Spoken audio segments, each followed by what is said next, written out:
During my father's funeral my uncles didn't realize I could hear them. The fool has no idea we changed Dad's will last month. Everything goes to us. Instead of that disappointment they were laughing next to my father's casket. I got angry and said nothing. This morning my phone blew up with 26 missed calls from all of them. Honestly never thought I'd be posting here, but after what happened yesterday I just need to get this off my chest. Sorry for any formatting issues typing this on my phone while hiding in my dad's bathroom. Yeah, it's that kind of morning. So my dad passed away last week after fighting pancreatic cancer for 8 months. He was 63, too young, but cancer doesn't give a about your retirement plans. I guess Dad and I had this complicated relationship. He wasn't the hugging type, more the get up, stop crying, figure it out kind of father, but beneath all that tough love was a solid respect between us. He pushed me because he believed I could handle it. At least that's what I choose to believe now that he's gone. The funeral was yesterday at Oak Ridge Memorial. Standard stuff, closed casket because Dad looked like hell at the end. His words, not mine. He made me promise not to let people gawk at his corpse. As he put it, there were maybe 40 people there. Dad wasn't exactly Mr. Popular, but he had his circle. After the service I needed a minute alone, just overwhelmed, not even sure what I was feeling. Numb.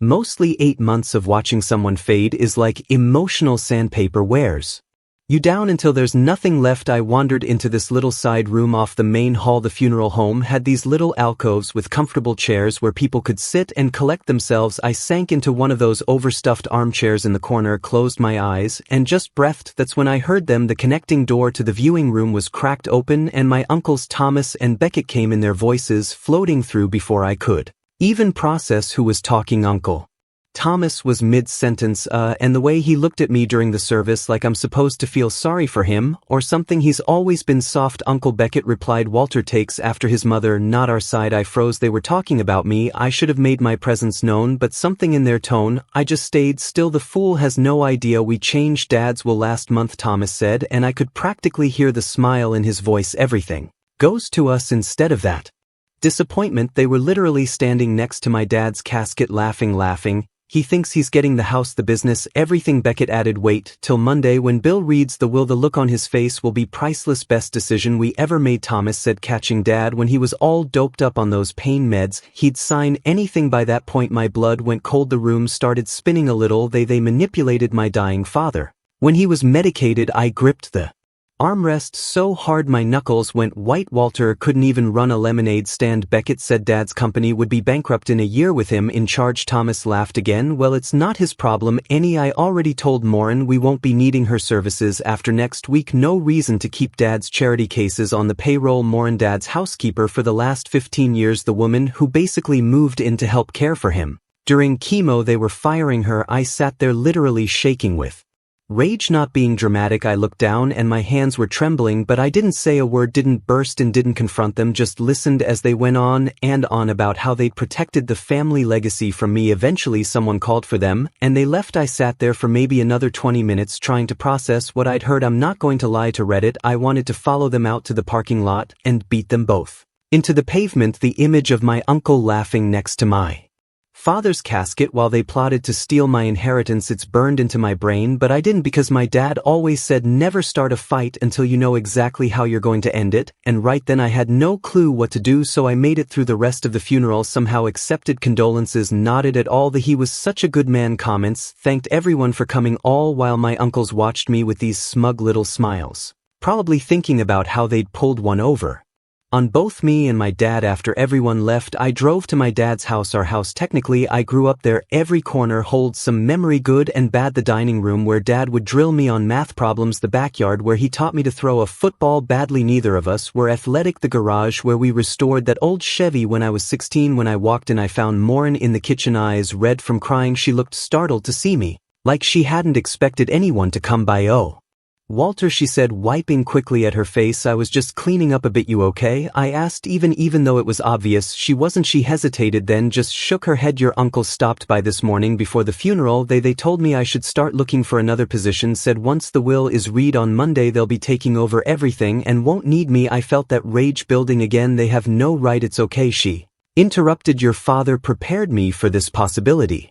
He told me those vultures would try to swoop in the moment he was gone. She tried to smile, but it didn't reach her eyes. I just thought we'd have more time. We talked for a while longer. Turns out Dad had been worried about his brothers for months. According to Morin, they started visiting more frequently once Dad got really sick, but only when I wasn't around, always bringing paperwork, always insisting on privacy. Morin also mentioned something about a safety deposit box but didn't know details, just that Dad had been adamant about keeping some papers there away from the house. I stayed at Dad's place last night, couldn't bear the thought of going back to my empty apartment, ended up falling asleep on the couch around 3 o'clock in the morning after looking through old photo album. Woke up this morning to my phone blowing up, 26 missed calls, 26 from Uncle Thomas, Uncle Beckett, their wives, even my cousins, plus about 40 text messages asking where I was and demanding I call back immediately. I haven't responded to any of them, not yet, but something must have happened, something that has them panicking. And you know what? For the first time since I heard them laughing by my father's casket, I felt something other than rage. I felt hope. Whatever's got them freaking out might be exactly what I need to fight back, because I'm not letting them steal what Dad wanted me to have, and I'm definitely not letting them fire Morin or anyone else who was loyal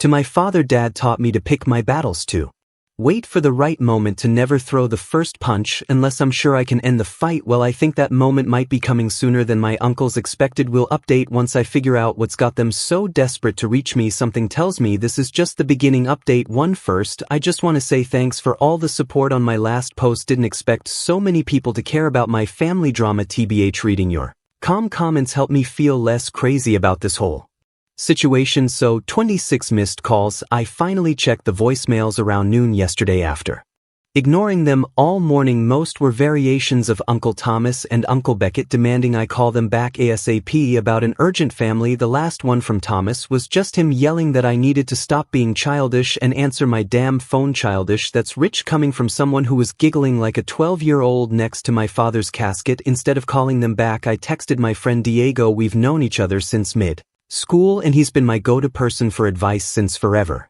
Plus, he knows a ton about legal stuff. Not saying why, but trust me, he's the guy you want in your corner. While waiting for Diego, I started going through Dad's home office, not sure what I was looking for exactly, but I needed to do something. The room still smelled like him, that mix of coffee and the weird pine-scented hand sanitizer. He was obsessed with his reading glasses were still on the desk next to a half-filled crossword puzzle. That's when I remembered our last real conversation about 3 weeks before he died, before the pain meds turned him into basically a shell. I'd been sitting with him trying to get him to eat something, those hospital protein shakes that smell like wet cardboard. Out of nowhere, he grabbed my wrist, still had a strong grip despite everything, and told me he needed to make sure I understood something. He said that Thomas and Beckett had been sniffing around like vultures lately, said they'd always been jealous that Granddad had left Dad in charge of the family business instead of splitting it 3 ways. Dad told me he'd made arrangements to protect what was mine, but needed me to promise I fight if they tried anything. I thought he was just being paranoid from the meds. Now I realize he was having one of his last lucid moments, trying to warn me. Diego showed up around 2, and I unloaded everything what I overheard at the funeral. Morin's situation, the 26 calls, all of it. He didn't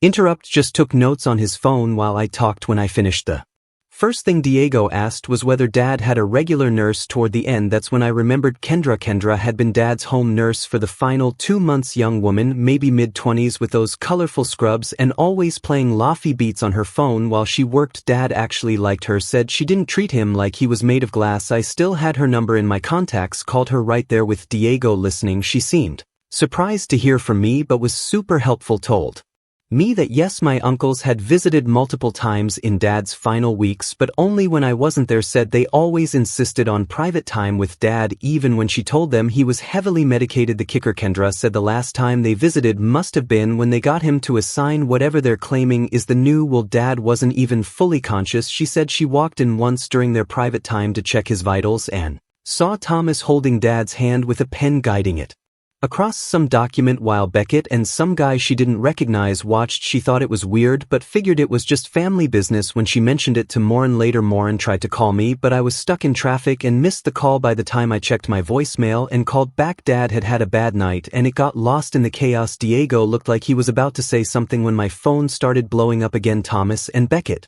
calling from Thomas's house. I almost Ignored it, but Diego suggested I answer and record the call. He reminded me our state only requires one-party consent, so it's totally legal. I put it on speaker. Thomas started immediately with how I needed to come to his house right now to discuss the will reading scheduled for Monday. Said there were complications they needed to address as a family before meeting with the lawyer. I played dumb, asked what kind of complication. Becca jumped in. Guess I was on speaker on their end too, saying something about paperwork irregularities and how for everyone's benefit we should present a united front. The whole time they were talking I could hear this edge of panic in their voices. These guys who were laughing at my dad's funeral now sounded like they were about to have heart attacks. I told them I'd meet them at Dad's house in an hour. Their reaction, complete silence for like 5 seconds, then Thomas stammering that his place would be more appropriate. I insisted on Dad's house. They reluctantly agreed.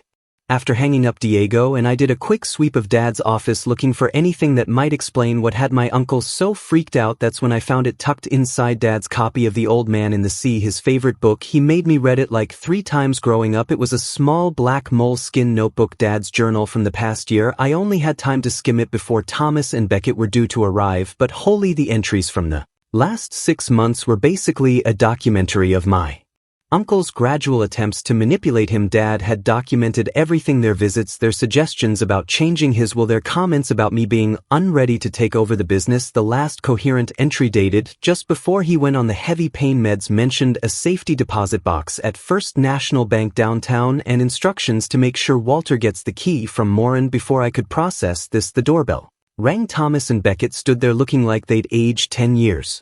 Overnight, Thomas had this fake smile plastered on his face. Beckett couldn't even look me in the eye. Diego stayed in the kitchen while I led my uncles to the living room. They did not look happy to see Morin still there cleaning up some dishes. Thomas made some comment about unnecessary staff expenses during this transition period, which I ignored. Once we sat down, Thomas started this whole speech about how they had concerns about the will reading on Monday, said there might be some surprising developments that could upset the family dynamic, mentioned how Dad had made some last-minute changes that might seem out of character. I just sat there letting them dig themselves deeper. Finally, Beckett blurted out that they were worried I might overreact when I learned Dad had changed his will to leave controlling interest in the company to them, with me getting only a generous stipend. That's when I asked as innocently as possible when exactly Dad had made these changes. Thomas said it was about 3 weeks ago, when Dad was perfectly lucid and aware of what he was doing. I nodded, then asked why they were so concerned about my reaction, if everything was legal and above board. The look they exchanged, if I hadn't already known they were lying, that look would have confirmed it. They started backpedaling, saying they just wanted to prepare me and make sure I understood Dad's reasoning. Thomas even had the nerve to say Dad had told them he was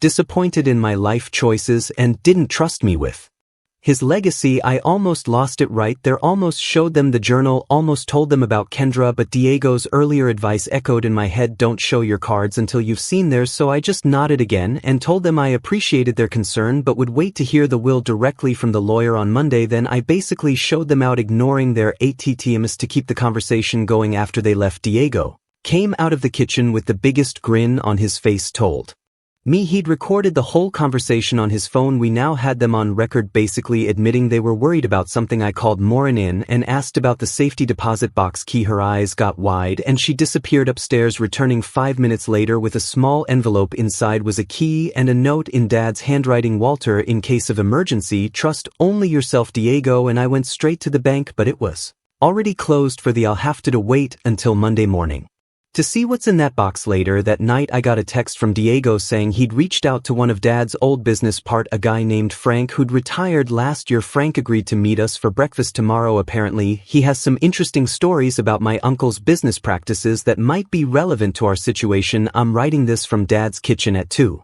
a.m. because I can't sleep. The house feels different now, not just empty because Dad's gone, but like it's waiting for something for Monday. Maybe. I don't know exactly what's in that safety deposit box. I don't know what Frank is going to tell us tomorrow, but for the first time since the funeral, I feel like maybe, just maybe, Dad was one step ahead of his brothers all along. We'll update after we meet Frank and check the safety deposit box. Something tells me my uncle's 26 desperate phone calls were just the beginning of their problems. Finally, update. Sorry for the delay, everyone. The past week has been a total roller I'm typing this from Dad's study. No, my study now still feels weird to say that. So when I left off, I was about to meet Frank, Dad's old business partner, for breakfast, then head to the bank to check out whatever Dad left in that safety deposit box. I was legit running on like 2 hours of sleep and enough caffeine to kill a horse, but there was no way I was missing either appointment. Frank chose this little diner downtown, the kind with vinyl booths that make that weird squeaky noise when you slide in, and waitresses who call everyone hun. He was already there when I arrived, nursing what looked like his third cup of coffee, judging by the empty creamers scattered around. First impression, not what I expected. Frank was this short, balding guy with thick glasses and a cardigan that had seen better days. Doesn't exactly scream successful businessman, but Dad always said appearances were the best disguise. Frank didn't waste time with small talk while I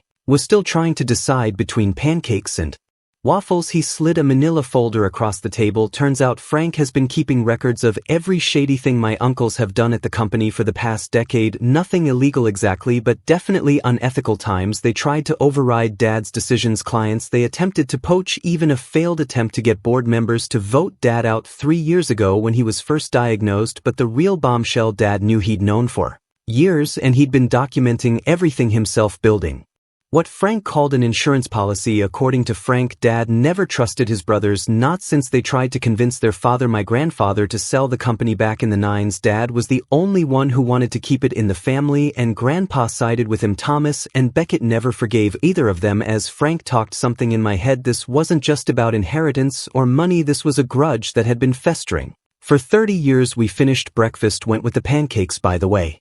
Needed the sugar rush, and I headed straight to First National. Diego met me there looking surprisingly put together for a Sunday morning. Meanwhile, I probably looked like I'd been hit by a truck and dragged a few miles. The safety deposit box contained exactly 3 things: a USB drive, a sealed envelope addressed to William Chin, attorney at law, a letter addressed simply to DeWalter. I opened my letter right there in the bank's private viewing room. It was dated just 2 months ago when Dad was still lucid but knew he didn't have much time left. The letter wasn't long, but it hit me like a ton of bricks. Walter, if you're reading this, then Thomas and Beckett have done exactly what I suspected. That I'm sorry you're dealing with this while also grieving. That's not fair to you. I've known for years that my brothers would try to take what isn't theirs. They've been waiting for this opportunity since Dad chose me to run the company instead of them. The enclosed USB drive contains security footage from the house for the past 6 months. I had cameras installed when I first got sick, not because I didn't trust you, but because I didn't trust them. The envelope for bill contains my true will, executed and witnessed properly 6 months ago, along with video testimony of my wishes. There's also a letter documenting my concerns about potential coercion. I wasn't a perfect father. I was too hard on you, sometimes expected too much.